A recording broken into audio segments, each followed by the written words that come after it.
Apocalipse 1:1. Revelação de Jesus Cristo, que Deus lhe deu para mostrar aos seus servos as coisas que em breve devem acontecer, e que ele, enviado por intermédio do seu anjo, notificou ao seu servo João, o qual atestou a palavra de Deus e o testemunho de Jesus Cristo, quanto a tudo o que se viu. Verso 3. Bem-aventurado aqueles que leem e aqueles que ouvem a palavra da profecia e guardam as coisas nela escritas, pois o tempo está próximo. Olha para cá, por favor. Para eu e você entendermos o que Deus está falando conosco hoje a respeito do livro de Apocalipse, é de suma importância que nós venhamos a entender qual a circunstância em que o livro foi escrito, arredondando aí 2000 anos atrás. E qual que era aquela circunstância em que o livro foi escrito? Você lembra? Era perseguição atrás de perseguição. O povo de Deus estava sendo massacrado, perseguido. Os apóstolos, a maioria, tudo tinha sido morto, decapitado, cerrado ao meio. E o único vivo que ainda estava era João.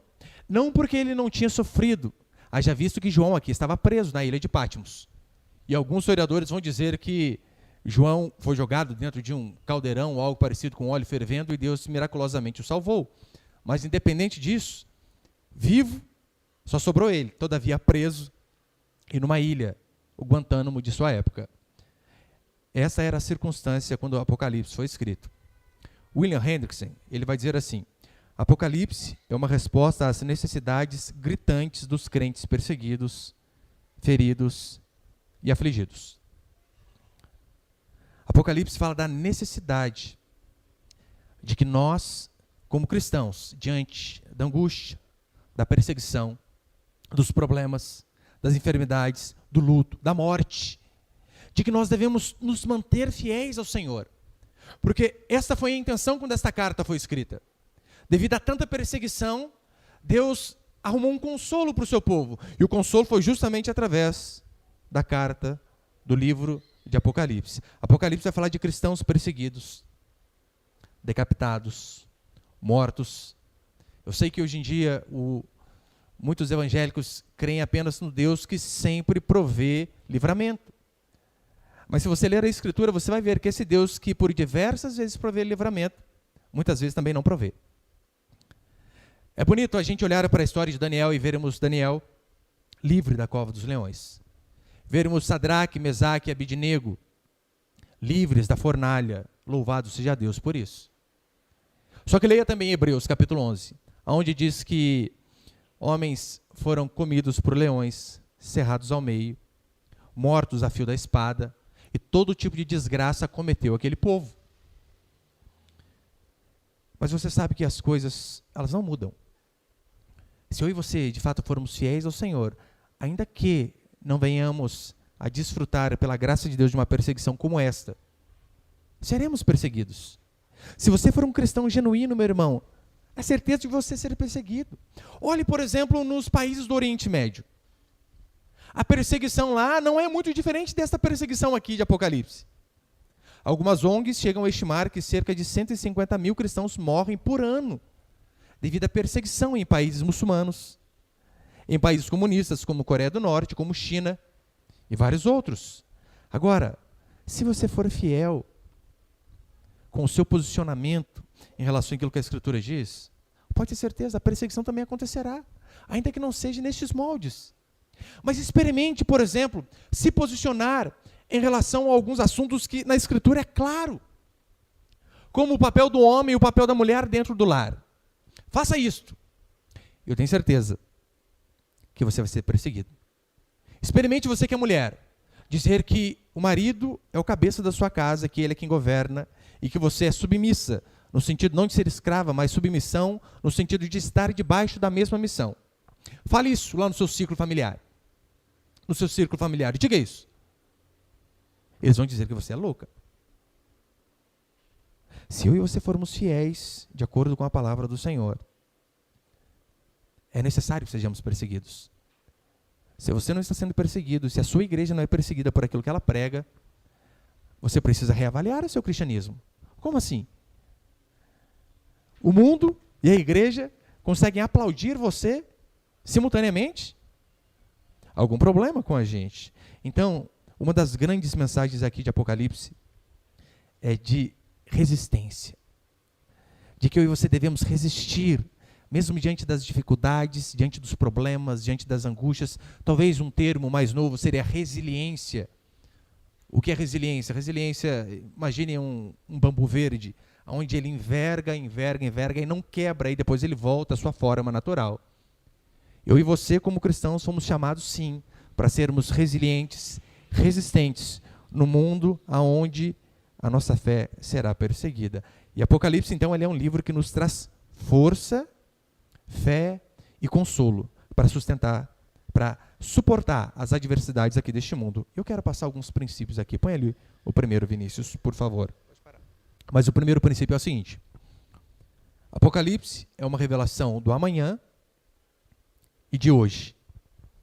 Sim, o livro de Apocalipse é uma revelação do que acontecerá no futuro, quando as coisas terminarem na volta do Senhor Jesus Cristo, mas também é uma revelação palatável do dia a dia que nós vivemos. Como diz a Escritura, a grande diferença entre filosofia e revelação, como eu falei nas últimas semanas, é que a filosofia é o homem quando ele vai para sua casa, ele pensa, ele raciocina, e então ele chega a uma conclusão. Como ele deve se portar, como ele deve viver e como será o futuro. E na maioria das vezes erram. Agora, a revelação que o Senhor deu a Jesus Cristo, porque Apocalipse significa isso, revelação é totalmente diferente. É Deus se manifestando ao homem, mostrando de fato as coisas que aconteceriam. No livro de Isaías, capítulo 8, vai dizer assim: consultará os mortos em prol dos vivos. Ali é uma mensagem clara em relação à necromancia, de você não consultar os mortos, espiritismo ou coisas do gênero. Mas eu e você também podemos aplicar essa passagem de Isaías em relação à nossa vida hoje. Seria necessário eu e você, que estamos vivos em Jesus Cristo, porque o oposto de estar vivos em Cristo, como diz a palavra do Senhor, é estar morto em seus pecados e delitos. Esta era a situação de todo ser humano, antes de o Senhor vir e revivê-lo. Estávamos mortos em nossos pecados e delitos. E então, qual que é o problema de muitos cristãos hoje? Eles firmam a sua vida, não na revelação da palavra do Senhor, daquilo que Deus nos deixou, de como devemos edificar a nossa vida, o nosso comportamento, nossas finanças, casamento, criação de filhos. Não é nisso que ele baliza a sua vida. Mas ele começa a balizar a sua vida em prol daquilo que as pessoas que não têm Deus dizem. E pessoas, por vezes, inteligentes.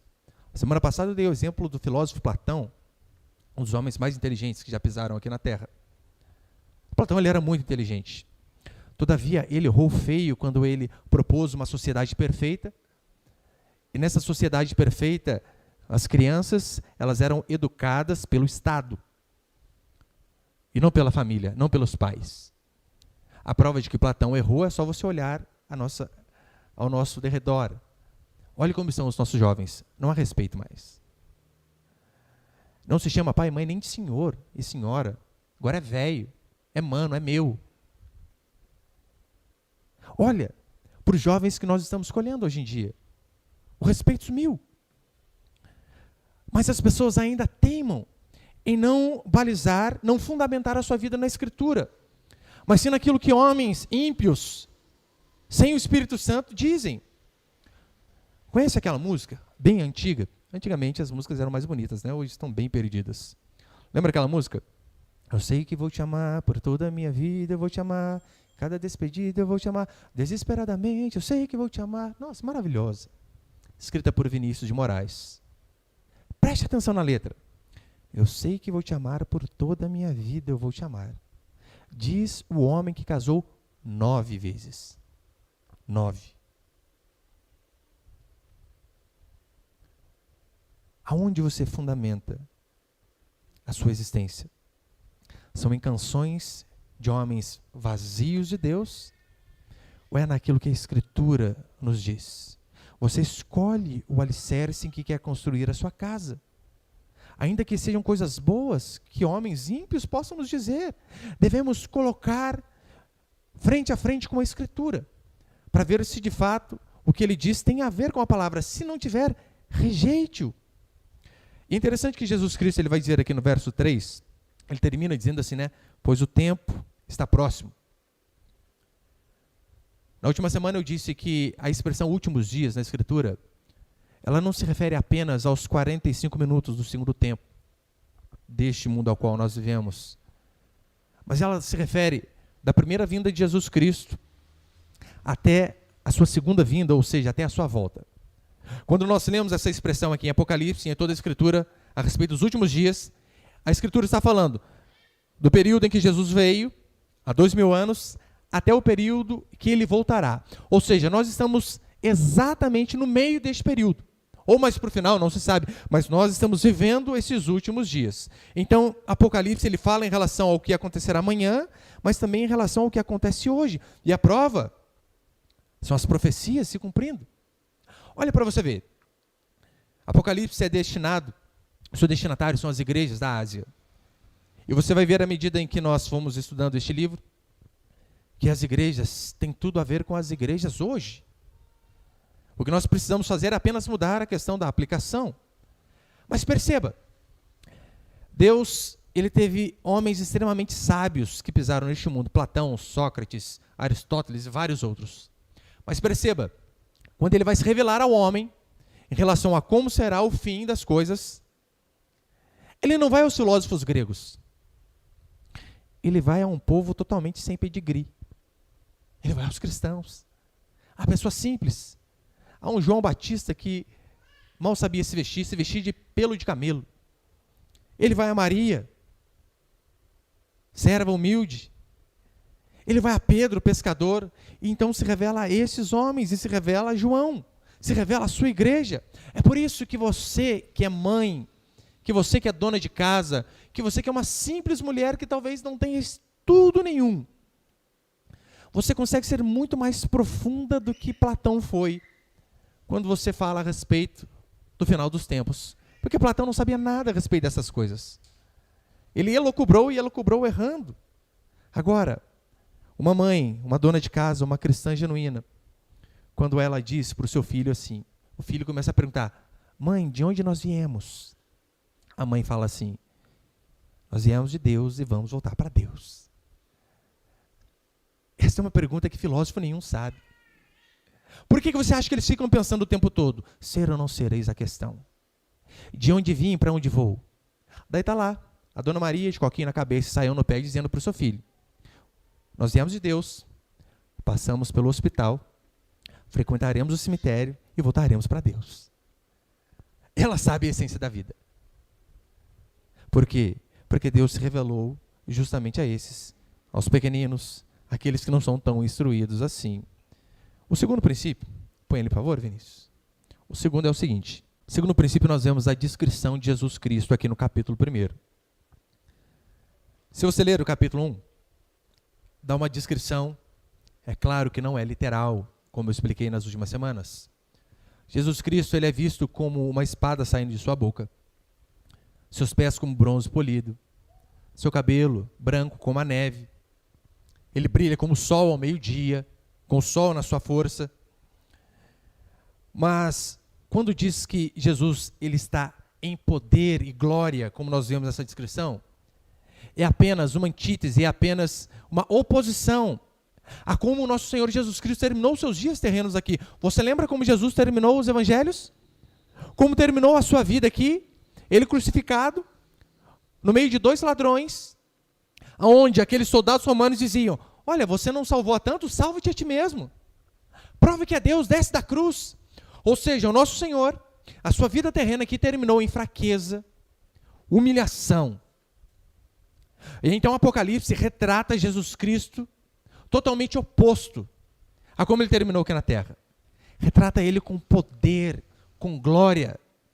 Não agora com os braços abertos, crucificado com um cravo em suas mãos, mas sim num trono, com um cetro de justiça, julgando a todos, inclusive aqueles que os ultrapassaram, é o que vai dizer a Escritura.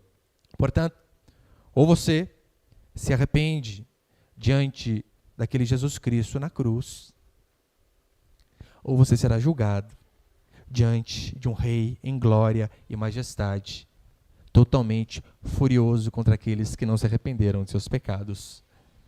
Tem uma visão, só um parênteses aqui, né? Eu sei que João ele teve uma visão de um anjo, o anjo ditava para ele, então ele relatava, escrevia tudo aquilo que o anjo o falava. Perceba, olha a grande diferença de pessoas que verdadeiramente viam a Deus para a banalização do cristianismo que nós vemos hoje. Hoje em dia nós vemos muitas pessoas dizendo que vem anjo à torta e direito. Ai, no culto era anjo para tudo que é lado. E já me perguntaram, pastor, o senhor já viu anjo? Nunca, e nem quero ver. O anjo ele representa a presença do Senhor. João, quando vê um anjo, ele cai com o rosto em terra, como morto. Isaías tem uma visão de um anjo, diz a Bíblia que a frase dele, ai de mim, porque sou homem de lábios impuros e habito no meio de um povo de impuros lábios e os meus olhos viram o Senhor. Mas você percebeu que o crentaeda de hoje não é assim? Hoje em dia vê anjo, se deixar tirar selfie com anjo, põe no stories a foto com anjo e ainda coloca @Miguel Ângelos. É uma banalização completa do evangelho. Não há mais temor. Fecha parênteses. A Escritura revela Jesus Cristo em poder e glória. Isso traz a mim e a você paz. Isso traz a mim e a você consolo, propósito, porque nós sabemos que, ainda que a nossa vida não termine da maneira em que nós queríamos que terminasse aqui, mas nós temos a certeza que este aqui não é o nosso fim. Então, independente de como seja a sua vida, você pode, meu irmão, sim, se consolar naquilo que o Senhor diz, de que a nossa recompensa, ainda que não venha aqui, vamos orar sim, para que venha neste mundo, mas ainda que não venha aqui neste mundo, no outro é certeza. É por isso que no verso 4 e 8, acompanha comigo, vai dizer assim: João às 7 igrejas que se encontram na Ásia, graça e paz a vós outros, da parte daquele que é, que era e que há de vir. Aquele que era, que é e que há de vir. Toda a nossa fé está baseada nisso daqui, naquele que há de vir. É isso que nos faz prevalecer diante das tentações. É isso que nos faz não desanimarmos diante das tribulações, das angústias, das perdas, e a certeza de que o nosso Senhor irá voltar, de que um dia, ainda que a sepultura tome os nossos corpos mortais aqui, um dia esses corpos ressuscitarão. É por isso que Paulo, quando ele escreve aos Coríntios, provavelmente eles, por conta de ensinamentos dos saduceus que não criam em ressurreição, Paulo diz assim, põe ele por favor, 1 Coríntios capítulo 15, verso 32, Paulo diz: se como um homem lutei em Éfeso com feras, que me aproveita isso? Se os mortos não ressuscitam, comamos e bebamos, que amanhã morreremos. Aqui quando Paulo diz comamos e bebamos, que amanhã morreremos, ele não está dizendo de comida e bebida natural. Ele está dizendo, olha, vamos viver uma vida boa, vamos curtir a vida adoidado. Se não há ressurreição, para quê? Aguentar uma mulher a vida toda, não precisa. Se não há ressurreição, para que ter uma moralidade?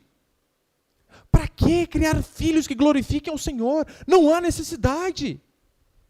Mas ele diz, olha, de que me aproveitaria isso? Se os mortos não ressuscitam, então façamos o que quisermos.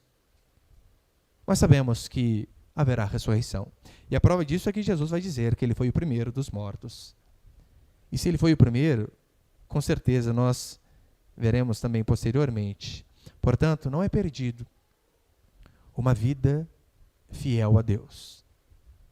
Você não perde nada, meu irmão, minha irmã, quando diante de duas escolhas, onde você pode ser um pouco desonesto, mas conquistar coisas, em detrimento de fidelidade e perdê-la, você, ainda que perca aqui neste mundo, diante do Senhor, você só irá ganhar por conta da sua fidelidade. Sim, por conta da sua fidelidade ao Senhor, porque o que a Escritura diz é que Ele virá, que Ele voltará, que seremos ressuscitados, que Ele um dia vai enxugar dos nossos olhos toda lágrima, então toda angústia, aflição que nós viemos a passar aqui. Meu irmão, o dia que nós nos depararmos com o nosso Senhor, não lembraremos absolutamente de nada disso. No verso 5 ele ainda vai dizer, da parte de Jesus Cristo, a fiel testemunha, o primogênito dos mortos, o soberano dos reis da terra. Mais uma vez, ele não é o unigênito dos mortos, o primogênito, para mostrar que, assim como ele ressuscitou e venceu a morte, assim nós também venceremos. É por isso que Paulo pôde dizer, você consegue entender porque Paulo conseguia dizer assim? Olha, onde está a morte o teu aguilhão? Onde está a morte a tua vitória? Tragada foi a morte pela justiça. Nós também podemos dizer assim, ainda que nós venhamos a estar nas últimas, prestes a deixarmos este corpo natural, nós também podemos dizer que a morte não pode nos deter, porque não pode deter o nosso Deus. E ainda diz, a fiel testemunha, Jesus Cristo se manteve fiel durante todo o período em que Ele esteve aqui. E este é um mandamento para mim e para você também. Fidelidade. E fidelidade a qualquer custo. Fidelidade é quando nós até perdemos, mas continuamos sendo fiéis. Ainda que venhamos a perder aqui, ganharemos lá. Em Atos, fala sobre muitas testemunhas que morreram, mas não negaram a sua fé. Não deixaram de ser fiéis. E detalhe, não eram mártires, eram donas Marias, que eram levadas diante do Coliseu, e então eles colocavam os seus filhos ali e diziam, nega que você viu Jesus Cristo ressurreto na sexta, ou vai ficar sem eles. E muitas mulheres, donas de casa, em lágrimas, diziam, eu os amo, mas eu não posso negar aquilo que eu vi. O meu Senhor vive. E por conta disso eram estraçalhadas por leões famintos. Tanto é que Tertuliano diz que o sangue dos mártires foi a semente da igreja. Você vê John Fox contando em seu livro Os Mártires que havia épocas onde os leões não tinham nem apetite para comer crentes. Sabe por quê? Porque eles já estavam muito saciados. Comiam demais. Então quando soltava a crente, ai meu Deus, não aguento mais. Mas mesmo assim, aqueles homens e mulheres permaneciam fiéis. Eu não sei, meu irmão e minha irmã, como vai ser o seu fim. Não sei. Não sei se você vai terminar rico ou pobre. Não sei. Oro para que você termine bem, como Davi. Rico em ditosa velhice. Mas podemos terminar como Paulo também, tidos como herege, decapitados. Eu não sei o que meus filhos serão quando eles crescerem. Não sei se eles serão pastores, jogadores, médicos, dentistas, pedreiros, eletricistas, não tenho nem ideia. Mas uma coisa que eu falo para eles constantemente é, não importa aquilo que vocês façam, façam para a glória de Deus. Vai trabalhar, mas vai assim, que o meu trabalho glorifique ao Senhor. Vai estudar, mas estude para que o seu estudo glorifique o Senhor. Tudo que vocês fizerem, façam para a glória de Deus. No verso 8, já estou encerrando. Eu sou o alfa e o ômega, diz o Senhor. Você sabe, alfa e ômega é a primeira e a última letra do alfabeto grego. O que Jesus está dizendo aqui é, eu sou o princípio e eu sou o fim. Tudo começou em mim e tudo também terminará em mim. Alguns comentaristas do Novo Testamento, eles vão dizer que também o simples fato de Jesus dizer que ele é o alfa e o ômega, né, a primeira e a última letra do alfabeto grego, que era a língua predominante da época, eles dizem, olha, o alfabeto é através dele que nós nos comunicamos, através dele que nós expomos a nossa sabedoria. Em outras palavras, não há sabedoria verdadeira fora de Jesus Cristo. Não há. Sabedoria verdadeira apenas em Cristo. Conhecimento de vida e de morte apenas em Cristo.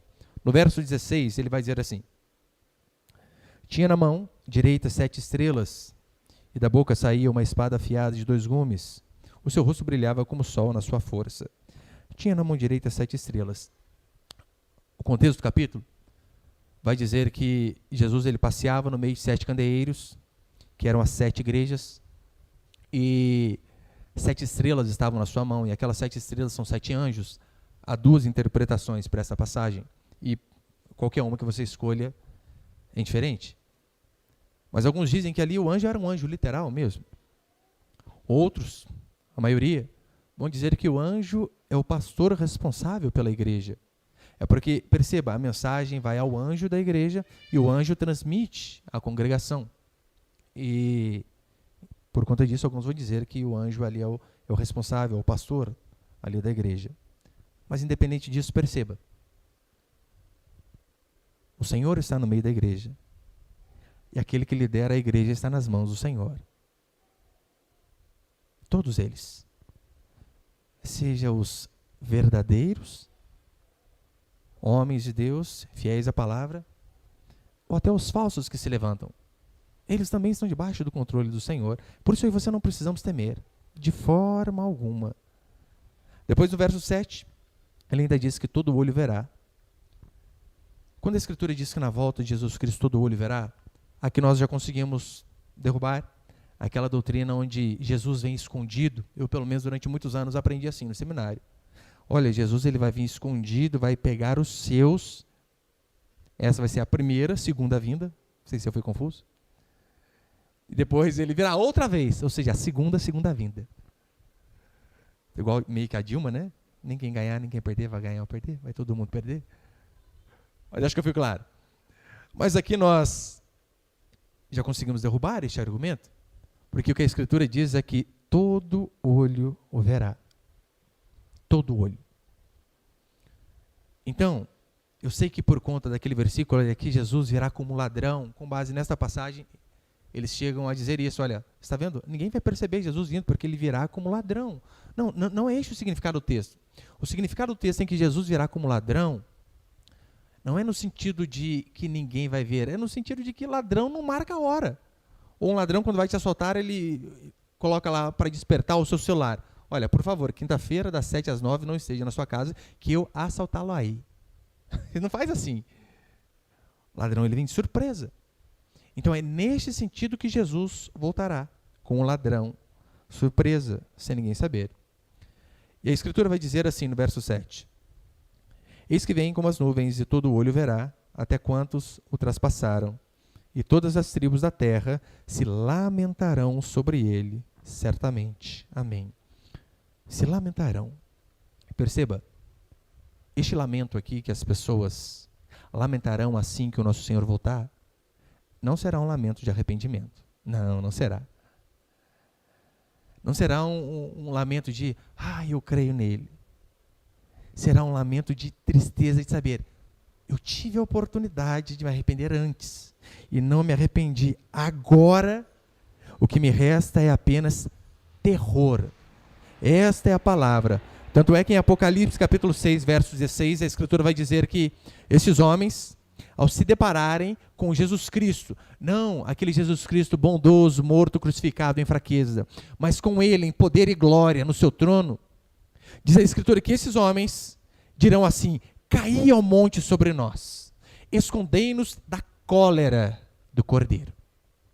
Ou seja, aqueles homens ficarão tão apavorados diante da manifestação do poder do nosso Senhor, que eles preferirão ver os montes caindo sobre eles, esmagando-os, do que se depararem com a cólera do Cordeiro.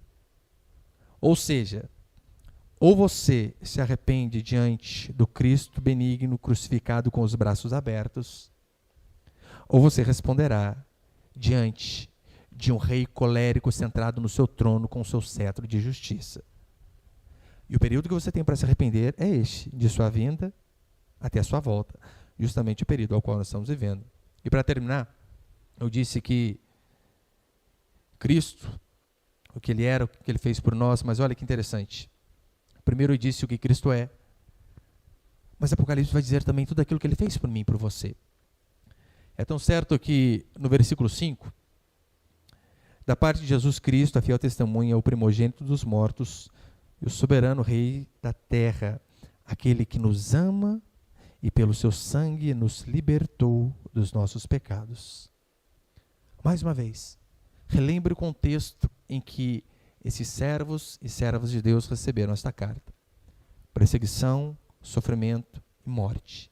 Então, em meio a tanta desgraça, eles ouvem: o Senhor nos ama. Mesmo diante dessas circunstâncias, o Senhor nos ama. Ouvir isto, meu irmão, minha irmã, é muito melhor do que você ver um oásis no meio do deserto, pode ter certeza. No meio da dificuldade, você saber: o Senhor é o meu pastor, nada me faltará.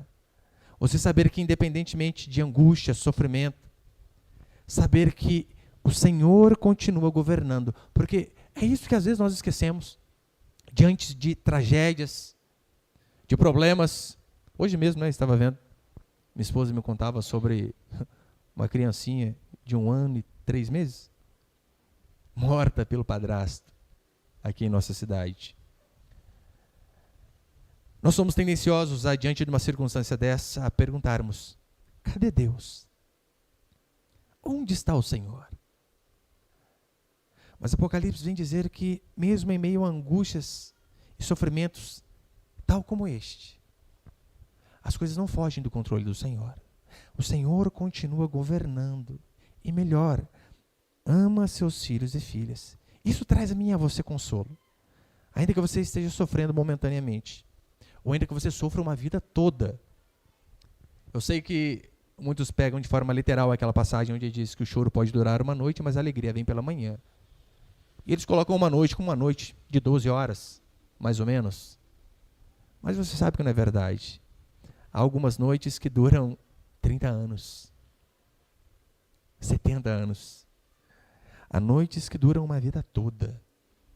Mas ainda que venhamos a ter uma noite terrível de 70 anos, Paulo disse que neste mundo a nossa tribulação ela é leve e momentânea. Pastor, o senhor está dizendo que uma pessoa que tem uma vida inteira sofrida, como eu dei exemplo alguns cultos atrás, de uma irmã de 70 anos, cega, me questionando por que ela foi ser cega desde os seus 7 anos. Por que tanto sofrimento? Então, mesmo cega, ela se casou e o seu marido batia nela. E ela não sabia de onde a porrada vinha, claro, não enxergava. Pastor, o senhor está dizendo que uma pessoa que sofre uma vida toda, que a tribulação dela é momentânea? Assim, comparado à eternidade, o que são 70 anos, meu irmão e minha irmã? O que são 70 anos comparado com tempo infinito? Não é nada. É por isso que o dia em que nós nos depararmos com este Jesus, em poder e glória, todo o sofrimento que nós tivemos durante uma vida toda será esquecido como a neblina, sumirá. Ainda que neste mundo nós não venhamos a ser livres dos romanos, porque eles não foram. Provavelmente eles oravam: Senhor, nos livre desses homens maus. O Senhor não os livrou. Ainda que neste mundo nós não sejamos livres dos romanos, da pobreza, da angústia, da enfermidade, da dor, do luto, da morte, devemos permanecer fiéis, porque, como diz a Escritura, aquele que era, é, este um dia voltará, recompensará seus filhos e filhas, enxugará do meu e do seu olho toda lágrima. Amém, meus irmãos?